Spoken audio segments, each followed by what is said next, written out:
গ্রামের পরিবেশে গাছ থেকে টাটকা টাটকা ফল পেড়ে মাখিয়ে খাওয়ার কিন্তু মজাই আলাদা, তাই না? আমি আসতে আমার খালা শাশুড়ির বাড়িতে, মানে গ্রাম এলাকায় একদম, কি সুন্দর দেখো জায়গাটা। আজকে বিকালবেলা আমরা বের হয়েছি পেঁপে পাড়ার জন্য। এই কাঁচা পেঁপে গুলো যেরকম সবজি হিসেবে তরকারিতে খাওয়া যায়, সেই রকমই কিন্তু মাখিয়ে খাওয়া যায়। অনেক মজা লাগে তেঁতুল দিয়ে মাখিয়ে খেলে। বাঁশের মাথায় বটি বেঁধে পেঁপে পাড়া হচ্ছে এখানে। এই এলাকাতে কিন্তু সবগুলো দিঘি, মানে এগুলোতে মাছ চাষ করা হয়, আর দিঘির পাড়গুলোতে বিভিন্ন রকমের গাছ লাগানো। এই দিঘির পাড়ের পেঁপে গাছগুলো থেকে অনেকগুলো কাঁচা কাঁচা পেঁপে পেড়ে নিলাম। আমার তো মন চাচ্ছে এই দিঘির পাড়ে বসে থাকি। গ্রামের পরিবেশটা এত পরিমাণে সুন্দর। তো পেঁপে পেড়ে বাসায় আসার সময় দেখি জমির মধ্যে এরকম আখ। এই আখ দেখে আমি আর লোভ সামলাতে পারলাম না, তাই আমার বর এখান থেকে একটা তুলেই নিল। বিশাল বড় একটা আখ। এটা বাসায় নিয়ে গিয়ে সবাই মিলে খাওয়া হবে। ছোটবেলা থেকে এই জিনিসটা আমার অনেক পছন্দের, বাট যখন ছোট ছিলাম তখন দাঁত দিয়ে এটা ছিলে খেতে পারতাম না। আমার আম্মু বটি দিয়ে কেটে ছোট ছোট পিস করে বাটিতে করে আমাকে দিত।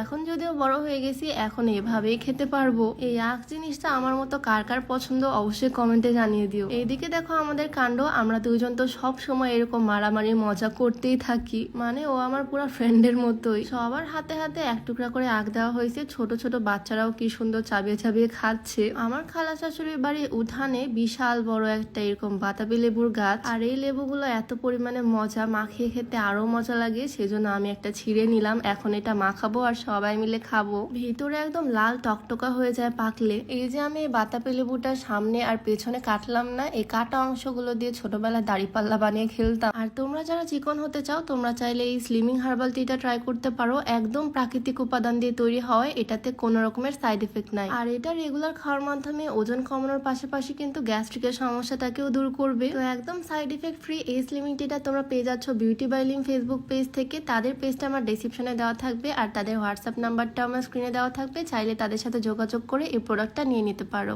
আজকে মনে হচ্ছে সব ছোটবেলার স্মৃতিগুলোই আমার বারবার মনে পড়ে যাচ্ছে। যাই হোক, উঠানের মধ্যে বসে আমি সুন্দর করে এই লেবুটাকে ছিলে ফেললাম। আমার তো মনে হচ্ছে এভাবেই খেয়ে নি, কি পরিমাণে লোভনীয় লাগতেছে দেখতে, একদম লাল লাল। কিন্তু এটা মাখিয়ে খেলে আরো বেশি মজা লাগবে। সেজন্য আমি এটার মধ্যে একটু কাঁচামরিচ কুচি, একটু লবণ, একটু সরিষার তেল দিয়ে নিলাম, আর অল্প একটু দিলাম কাসুন্দি। চাইলে একটু চিনিও অ্যাড করা যায়, বাট এই লেবুগুলোই অনেক মিষ্টি, সেজন্য আমি আর চিনি অ্যাড করলাম না। আমার তো মাখাতে মাখাতে মুখে পানি চলে আসতেছে একদম। এটা দেখে তোমাদের কাকার খেতে ইচ্ছা করতেছে বললো তো? মজা করে এই লেবুটা মাখিয়ে প্রথমে দিলাম আমার বরের হাতে। ওর খাওয়া দেখে আমি তো আর লোভ সামলাতে পারতেছি না, তাই আমিও একটু নিয়ে নিলাম ট্রাই করার জন্য। আর সত্যি বলতে এটা অনেক মজা লাগে আমার কাছে। তারপর আমি বসে পড়লাম পেঁপে মাখানোর জন্য। একটু আগে পেঁপেগুলোকে গাছ থেকে পাড়া হয়েছে, একদম কাঁচা কাঁচা পেঁপে। এই কাঁচা পেঁপে মাখা কিন্তু ভীষণ মজা হয় তেঁতুল দিয়ে মাখালে। আমি এই কাঁচা পেঁপেটাকে সুন্দর করে ধুয়ে ছিলে কেটে ভালো করে পিস পিস করে নিচ্ছি। বড় বড় পিস করে নিচ্ছি, খেতে ভালোই মজা লাগে এভাবে মাখালে। পেঁপে কাটা শেষ করে তারপর এটার মধ্যে দিয়ে দিলাম একটু কাঁচামরিচ কুচি, একটু লবণ আর তেঁতুল। ব্যাস হয়ে গেল, আর কিছু লাগবে না। এখন জাস্ট তেঁতুলটাকে ভালোভাবে চটকে নিচ্ছি। আমার মুখের মধ্যে তো পুরো সমুদ্র বয়ে যাচ্ছে। শুধু এই লবণ মরিচ আর তেঁতুল দিয়ে সুন্দর করে মাখানো হয়ে যায়। আমি একদম ভালোভাবে পেঁপেগুলোর সাথে মাখিয়ে নিচ্ছি। আর এই তো রেডি হওয়ার পর সবাই মিলে হামলে পড়লাম। এগুলো করতে করতে আমাদের প্রায় সন্ধ্যা লেগেই গেছে। আর দেখো ছোট ছোট বাবুরাও কি মজা করে খাচ্ছে, এদিকে সেও বসে পড়ছে খাওয়ার জন্য। গ্রামের এই সুন্দর পরিবেশে একদম গাছ থেকে টাটকা টাটকা ফল পেড়ে মাখিয়ে এভাবে সবাই মিলে মজা করে উঠানে বসে খাওয়ার মজাই কিন্তু আলাদা। বাচ্চারা থেকে শুরু করে আমরা, আমার শাশুড়ি আম্মু সবাই মিলে মজা করে খেলাম আজকে।